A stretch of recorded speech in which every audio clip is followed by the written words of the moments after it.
What's going on, you guys? So, I bought this boost controller on Amazon. It was like $16. Now, I've seen other ones of, well, this is definitely a replica of the other style. They sell around like $90 to $100, but seen this one for like 16 bucks, picked it up. Let's take it apart, see how different it is, and does it work?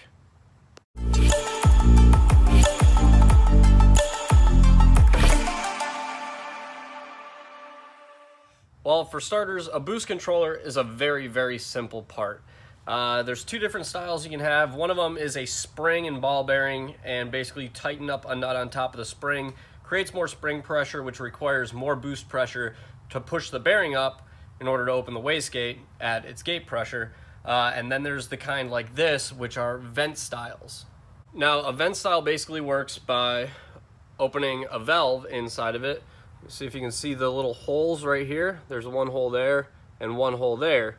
And as you turn the boost up, this is actually a reverse threaded shaft that moves the valve up and opens up the ports. So as pressure comes in, it bleeds pressure off, which will make, you'll have to have more pressure coming into it in order to open the wastegate up. So very simple design. I figured it's kind of hard to fuck that up. So let's see what a cheap one looks like inside. So for starters, the fittings and everything are not the greatest. You can actually see the hole in this is not even drilled centered. But it goes through. It's not that big of a deal. It's not going to affect it. But on the pressure side that goes to the intake manifold, there should be a small spring and ball bearing in there. So we're going to pop this open real quick. And yep, there's the ball bearing right there and the spring.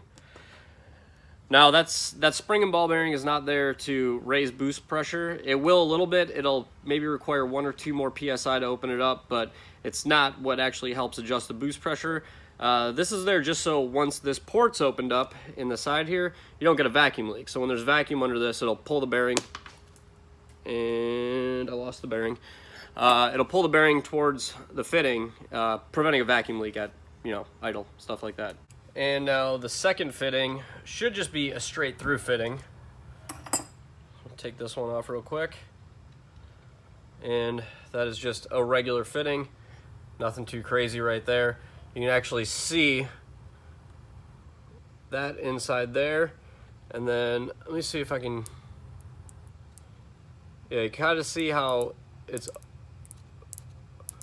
I'm closing it actually, but you can see the shaft going down, and then when I open it, if you're looking in that hole, you see it open up, and that's what raises the boost pressure on it.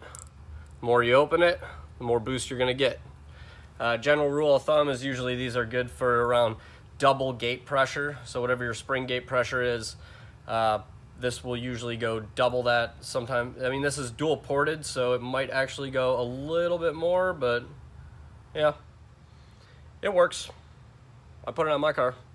On the side here, you see this right there. What that is there's a ball bearing and spring there, which just creates a detent pressure on that, and that's what gives you that nice clicking when you thread it.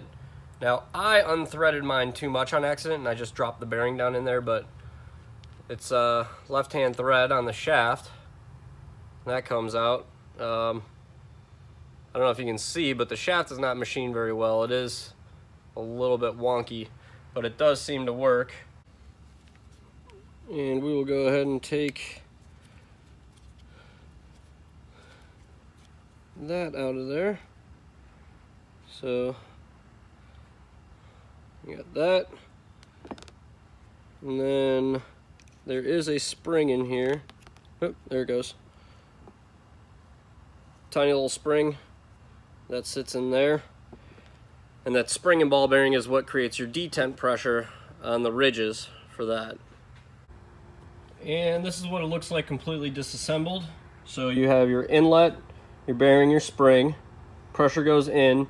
This one uses a small bearing right there underneath this, just to like seal it down. I don't believe the other styles have that bearing there. But this shaft is not machined very well or smooth on the bottom, so I can understand why they put that there. Your outlet port towards the wastegate, and then your detent spring, bearing, and set screw. Yeah, that's what they're called, set screws. But yeah, there it is. Now the question you're probably wondering is, does it actually work? Yeah, works pretty good. The gate pressure on my car with just a vacuum line right into the wastegate was 7 psi. Putting this on with the valve completely closed, it bumped it up to 9 psi. So that little spring and bearing detent deal there did bump it up like 2 psi. No big deal. I had a little extra fuel in it. Gave it a couple clicks here and there. I think I did 3 or 4 clicks total, and it raised it up to 13 psi. So set it there, tune it, and it's good to go. I mean, the thing works. It was cheap. It's like $16 on Amazon or something like that, 15, 16 bucks. I think if you do Amazon Prime, they're like $19 or something, but it's super cheap. It definitely works. Simple part, not too bad. I'd recommend it. Yeah, it works. Anyways, that's going to be it for this one. Just want to do a quick little review on that cheap-ass boost controller that I bought. That seems to work. Like the video if you liked it. Subscribe to the channel if you're new. Follow the build along because that guy's done. And I'll catch you guys later.